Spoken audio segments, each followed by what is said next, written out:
বানৰ কবলত ওৰাং ৰাষ্ট্ৰীয় উদ্যান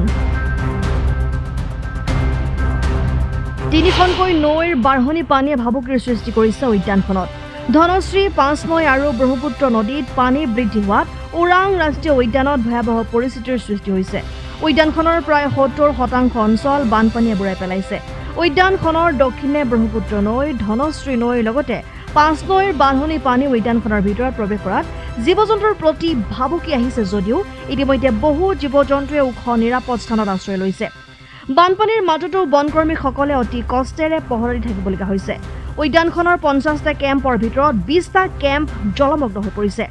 উদ্যানখনৰ খয়ৰাচালি বালি কেম্পত 7 ফুটৰ পৰা 15 ফুটলৈ পানী উঠিছে উদ্যানখনৰ বনকৰ্মীসকলে পৃথিৱীৰ বিখ্যাত এশিঙীয়া গড়কে ধৰি অন্যান্য জীৱ-জন্তুসমূহ চোৰাং চিকাৰীৰ হাতৰ পৰা ৰক্ষা কৰিবলৈ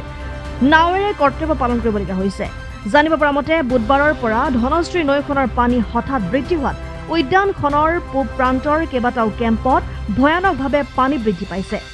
ওৰাং ৰাষ্ট্ৰীয় উদ্যানত আমাৰ 50টা কেম্পৰ 20টা কেম্পত পানী হ'ল আৰু পানী কণ্টিনিউৱাছলি বাঢ়ি আছে এতিয়া ব্ৰহ্মপুত্ৰৰ পানী বাঢ়ি আছে বৰ্তমান ওৰাং ৰাষ্ট্ৰীয় উদ্যানত প্ৰায় 65 to 70% পানী আহিল আমাৰ বানপানী আৰু আমাৰ যিবিলাক বিভাগীয় হাতী আছে আমি অৱস্থানলৈকে হাতীবিলাক লৈ আহিলোঁ আমাৰ 5-6টা কেম্প আছে আমাৰ য'ত এই মতে এলেকাটো তাত আমি হাতীবিলাক ৰখা হ'ল আৰু বৰ্তমানলৈকে আমাৰ ৱাইল্ড এনিমেলৰ কিবা ক্ষয় ক্ষতি একো খবৰ পোৱা নাই যদিও 3টা হৰিণা বাহিৰত ওলাই গৈছিল পানীত ভাহি গৈছিলে আমাৰ ওচৰত আপোনালোকে পেট্ৰলিং কেনেকুৱা কৰি আছে বৰ্তমান মানে পেট্ৰলিং যিহেতু পানী বাঢ়িল তো পুলনীয়া নাৱেৰে পেট্ৰলিং চলি আছে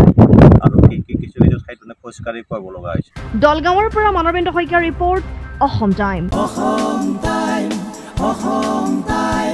ৰাইজৰ কণ্ঠ অসম টাইম